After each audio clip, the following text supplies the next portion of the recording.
igice cyatambutse mu nkuru igikomere twasize Ayla Kiala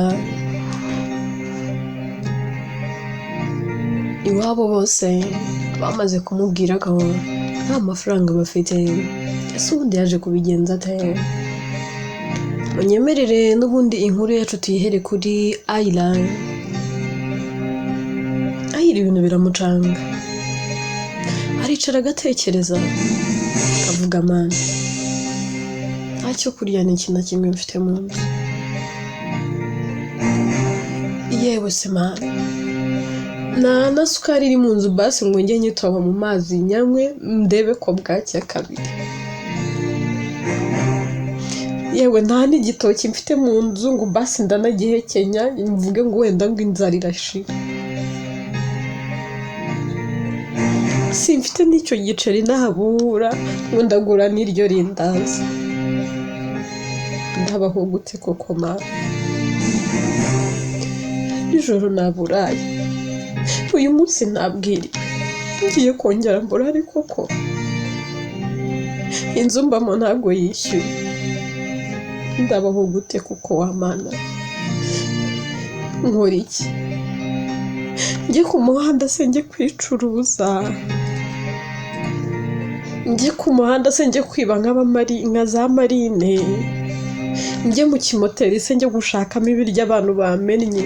Ndakora iki koko mana?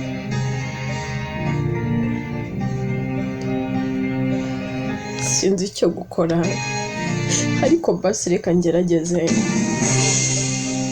Ayla agira atya agahaguruka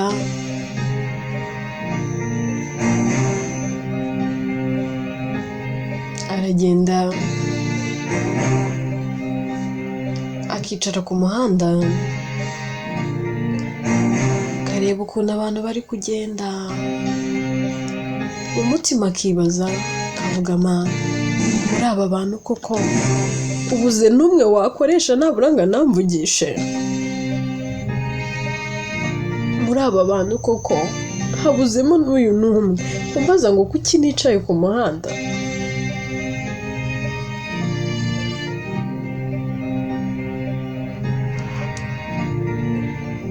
agera agahaguruka kuko ababona byanze,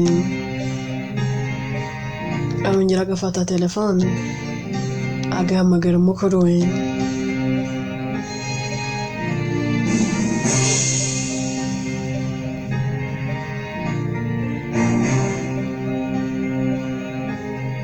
undi akitaba aravuga ati Ayla ndakurambiwe pe, ndabizi icyo umpamagariye, nakubwiye ko nta sente mfite, wananiwe guhamagara nyoko, urumva ari njye uyafite? Ayla sisi nukuri ndakwinginze mbabarira basi niyo yaba ari 5 zonyine ndazemera, basi nushaka kunyoherereze amafaranga 300 ariko ntabura, wenda niyo nagura iri amadazi 3 yonyine nkayari, ndashonje pe, inzara igiye kunyica, ndatari kuri igicucu, siko nta bwenge ugira wowe uri kwaka ayo mafaranga kwa so habuze iki? Ese ubundi ako kazi ukora niba kataguhemba kataguhereza isene uragakoramo iki? uri gutakamba unsaba 500 nangwa ibiceri 1 2 3? Ayla urakabije, gabanya ubute sinubwana, harya ngo nukuri last born? uri urarengera sisi,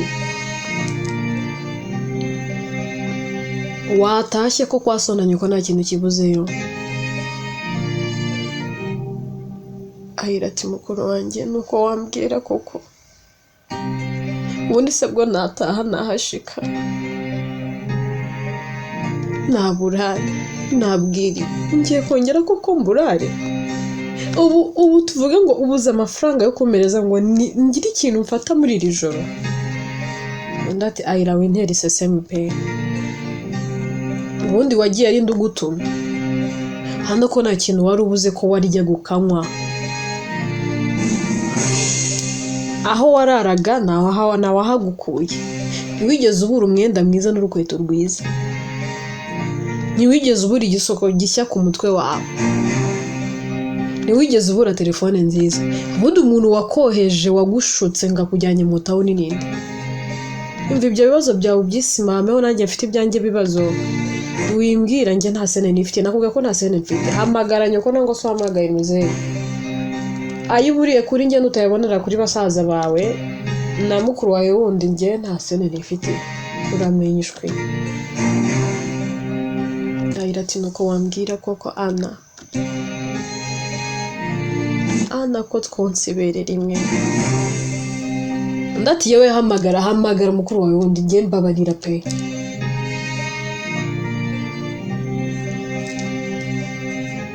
njye ntago mari nta nubwo ndi kukumva nta mafaranga mfite ayo no guhahira ahagije niba ibyo nutabyibuka uzarurera taha niba byagucanze by'itawuni ahirahira akakupa akabona koko byanze arongera agahamagara mama we mama akambwira ati ariko se wa mukobwa we ntago nakubwiye ko nta sene mfite uragira ngo nzishareho njyewe kera ati mama tabara nukuri umukobwa wawe ngiye kwicwa n'inzara ndatari kubundi aho ngaho hari uwagutumyeyo urinda ugiye kwicwa n'inzara hano ibiryo ntibyabuze babirya rubanda n'ibirwa babirira ubusa hano iwanyu hari ikiyabuze watashye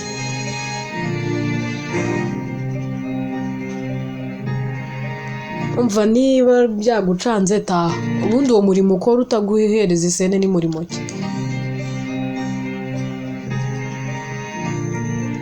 ayirahira akakupa amarira akaba yose ararira akavuga ko koma na mama wambyaye kwe nta muwe n'izina nkeya kimfitiye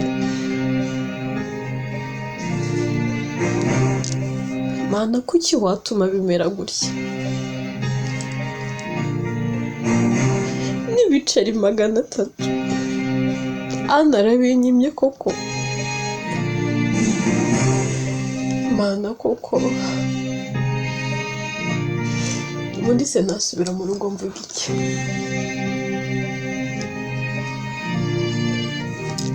nsigaye meze nk'umuhirimbiri reba ukuntu umusatsi wanjye umeze wagira ngo ndi mayibobo wagira ngo singira aho mvuka mana kuki wankora ibi bintu koko kuki wambabaza kuri iyi extent kuki wanyambura ibyishimo mu kanya gato nk'ako guhumba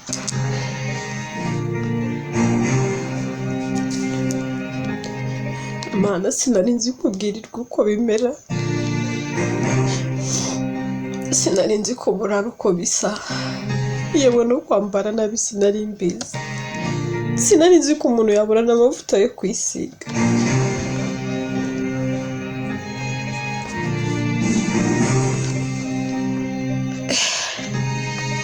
birancanze pe birancanze biranshobeye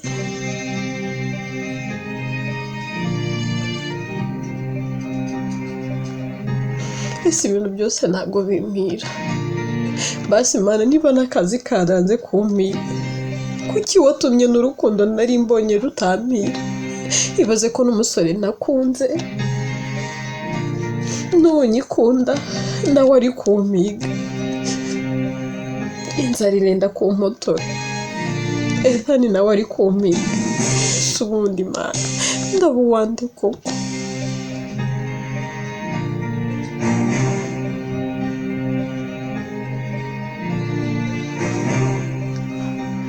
Kiyara bikomeza kumucanga ubuzima bugakomeza kuba tafu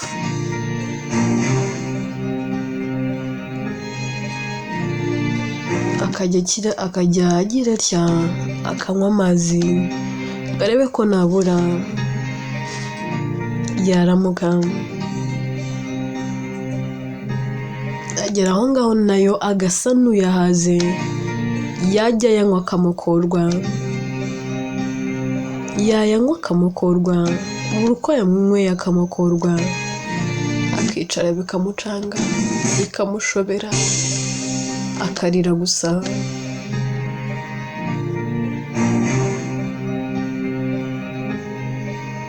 yabona arambiwe kwicara akagira atya agahaguruka akagendagenda ngo arebe ko nabura bwakira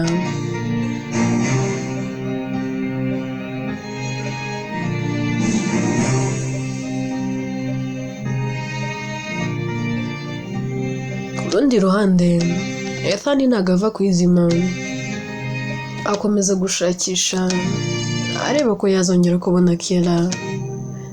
Umunsi umwe rero arimo agenda avuye mu kazi n'ubundi Kiera nabo bari mu muhanda ariko ubona nta gatege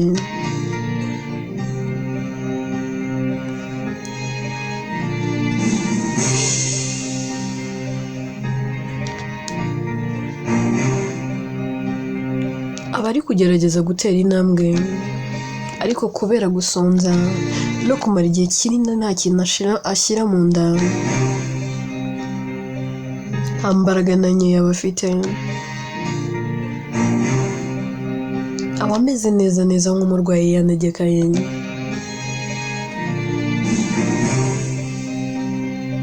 abagenda atazi iyo ari kujya just gusa ari kugenda ngo arebe ko amasaha ye yakicuma gusa uko agenda ariko arira anibwira mu mutima avuga ati koko ma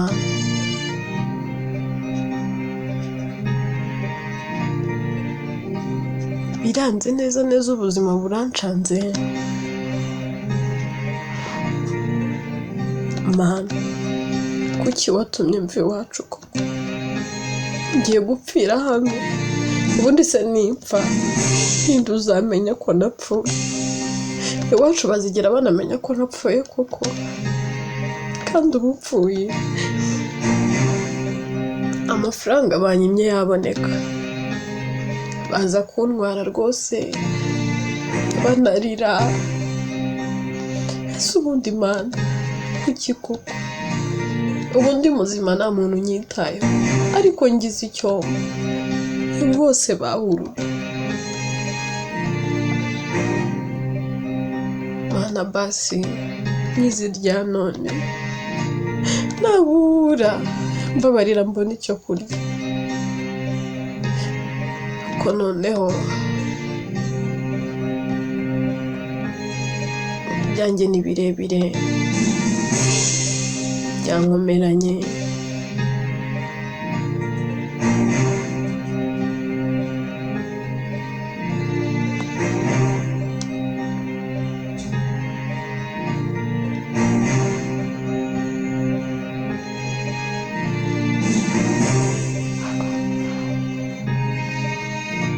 arimo agenda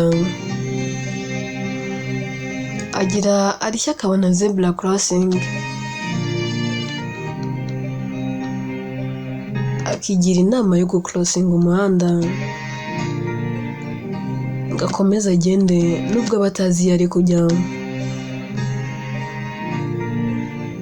kubera inzara n'intege nkeya agera mu muhanda mo hagati akaraba kagwa aho ngaho umwe mu bari mu modoka umuma barasohoka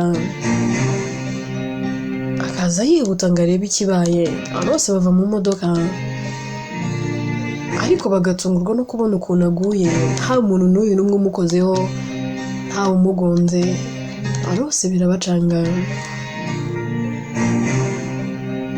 bamwihutana kwa muganga igitaraganya ngo barebe ko yakwitabwaho. Kwa muganga barasuzuma ariko bakabona nta ndwara, bamushyiramo amaserumu y'amahirwe akazanzamuka nta kindi kintu asaba. Kuzanzamuka ahasanga umumama nta kindi kintu asaba, akamubwira ati mama sinkuzi ndi kukubona imbere yanjye, sinzi n'impamvu uri hano, sinzi niba nawe ufite umuntu urwaje, ariko basi wampa ibiryo ko nshonje, ndumva nshaka kurya. Undi nta kindi kintu akora, ahera akajya kumushakira ibiryo akamuhereza.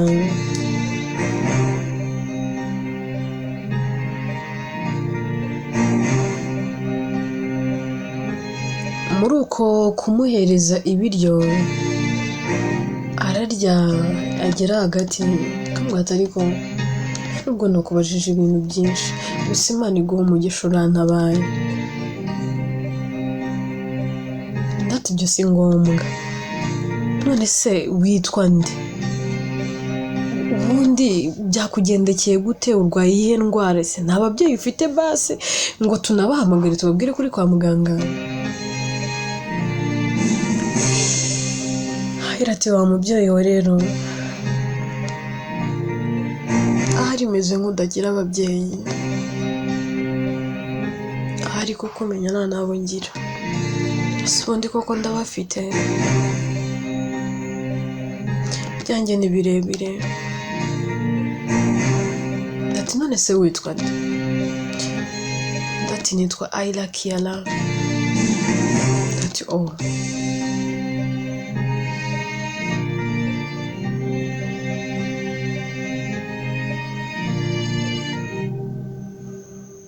mbese ndumva mfite n'amatsiko yo kubaza ibintu byinshi.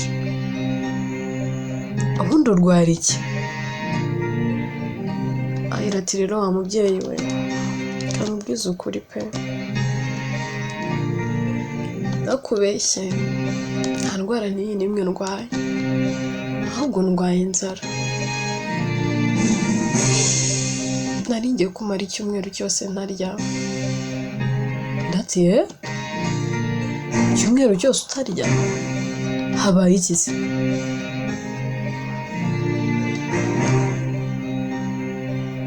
Ati rero nahuye n'ibibazo byinshi mu kazi, baranyirukana,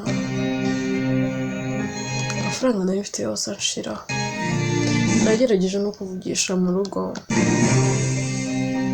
ariko nta muntu n'uyu n'umwe ukimfitiye impuhwe. Ibintu bimaze kunshanga, ntacyo gukora mfite. Nabura nagendaga nazi iyo ndi kujya, maze iminsi niyahuza amazi. Nari ngeze kuri ya point yo kuyanywa nkamakorwa ngaruka.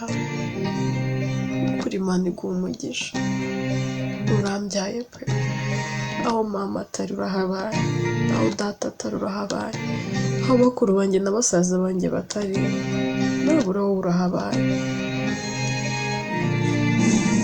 Ati none ubwo nta yindi ndwara urwaye, ari inzara gusa? Yego ko mwana nawe. Ubwo rero reka njye gusezeza twitahire, numvaga ahubwo urwaye indwara urembye.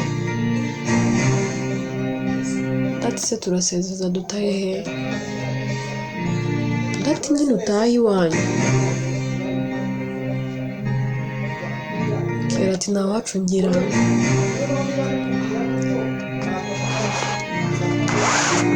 Naho mba nabuze ayo nishyura.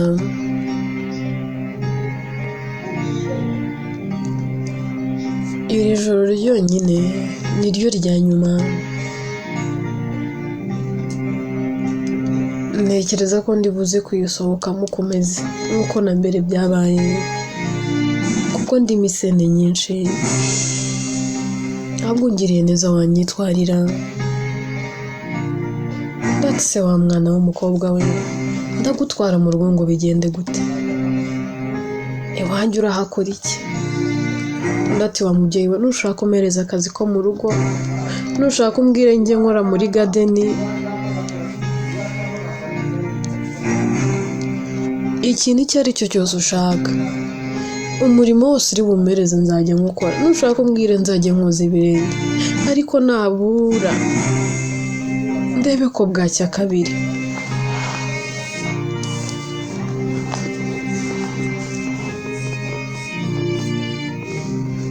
Ariko se ko mbona wagira ngo uri umunebwe, ubu akazi ko mu rugo uzagashobora?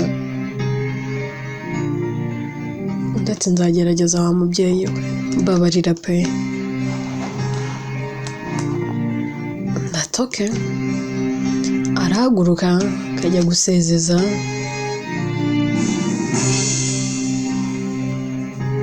bagahera ko bataha. Agera mu rugo, akihagera ni urugo ruba rubamo abasore gusa, kuba umubyeyi aba yarabyaye abasore gusa, mfite abasore 3 kandi bakoze.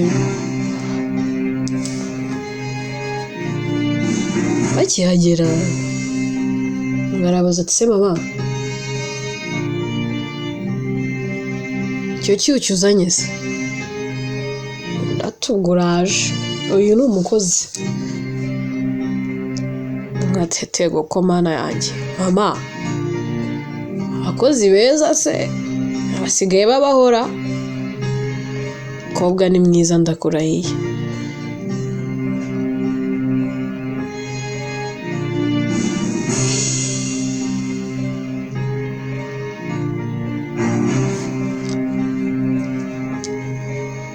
Ndahera akamubwira ati ariko wowe warasaze, ni nabi dushobora kureba, wowe wirebeye ubwiza gusa. Ahubwo nimugende mumwereke icyumba azajya bararamo, umuntu amwerekere mu gitondo sindi buze kuba mari ngendana naniwe ngiye kuryama, ubwo nyine muze kumwereka uko imirimo ikorwa. Uyu niwe mukozi mushya, ubwo icyo muzajya mukenera cyose muzajya mumubwira. Ahera akabaza mama we, akavuga ati no se mama, ubu nyine ashinzwe akazi kose natwe aradushinzwe? Ndati cyane, mwese azajya bitaho. Ahera ko yigendera agasiga Kiara aho ngaho.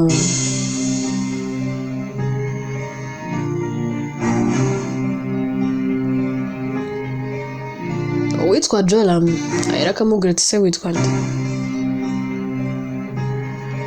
Ndaramusubiza ati nitwa Ayla Kiara. Ati oh, njye nitwa Joram.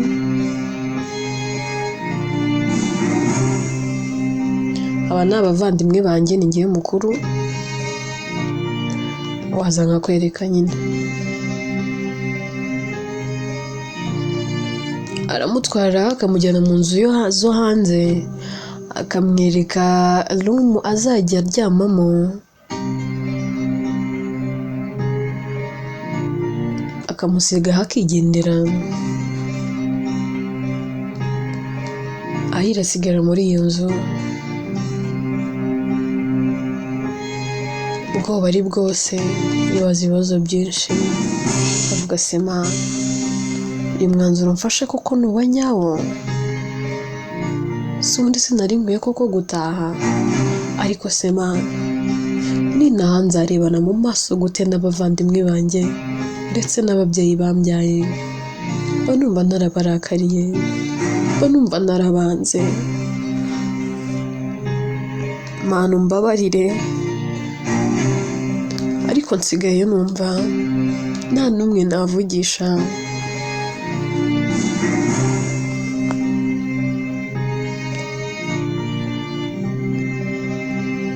Sinzi wenda ahangaha nje niba ari iby'umugisha nangwa se ari iby'umwaka, ariko nta yandi mahitamo mfite, ngomba kwaba ko nta kindi kintu cyo gukora mfite, nta wundi murimo ndi kubona kano kanya.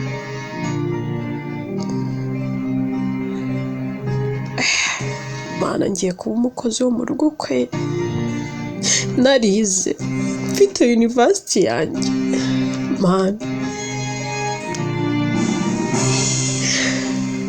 birarenze pe, ibi bintu birarenze, ibi bintu biri too much. Mana sinzi impamvu utanduhura pe, ndananiwe, ndarambiwe.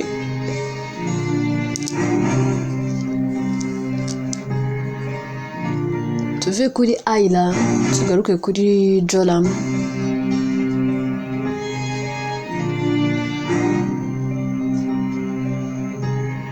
Joram aba ari kuganira n'abavandimwe be aribo Victor ndetse na Albert. Joram aravuga ati mwana mwabonye uburyo mamazanye umukobwa mwiza buriya ntabaho twe pe mama buriya burazanye umukozi nangwa tuzaniye umugore. Victor ati se buriya Mary se buriya tuzaniye umugore sumbushe se kazajya twitaho. Joram ati reka nkubwize ukuri ibaze ko ngiye mushegeye nkimubona. Albert ati se wamukunze? Joram ati ariko si ibyo kumukunda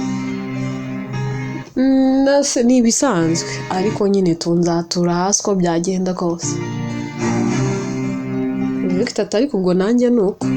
Albert ati sinanjye se nasigara ntibibaho ati nyine ubwo batuzaniyeho tuzajya dusimburanwaho.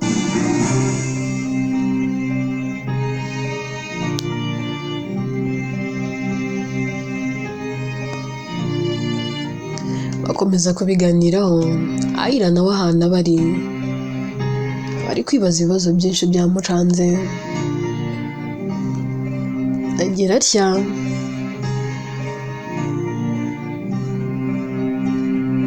akareba agatelefone afite ahamagara amwe yabaga akabwira nyirinzu akamubwira ati rero ntabwo nzagaruka cyaza nzaza nje gufata imyenda yanjye vuba, ibintu biri muri iyo nzu byose ubigurishe ukureho ayawe azasigara uzayanyoherereza.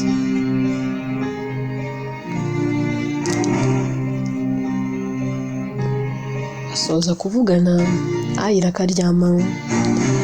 Bucya mu gitondo abyukira mu mirimo ariko ubona n'ubundi ibyo ari gukora ari kubikora ahatiriza adasanzwe abimenyereye ariko nta kindi kintu afite cyo gukora nta yandi mahitamo agakomeza akabikora.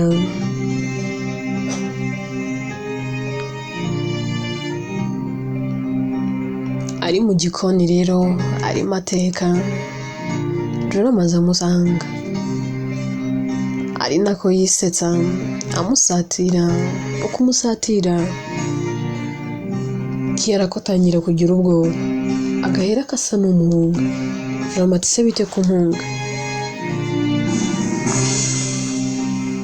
wahishije se ko nshonje? Kiyara ati ntabwo ndahisha ariko ndabura idakika nkeya. Joram ati okay nuhisha nyine umbyutse ngiye mu cyumba cyanjye.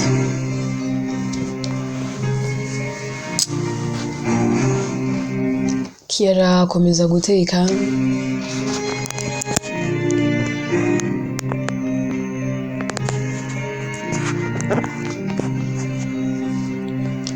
Agira atya kuko nyuma yo guhisha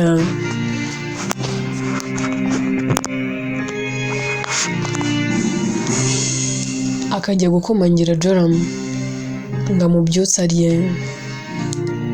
Undi aramwihorera arakomeza agakomanga ariko undi akamwihorera.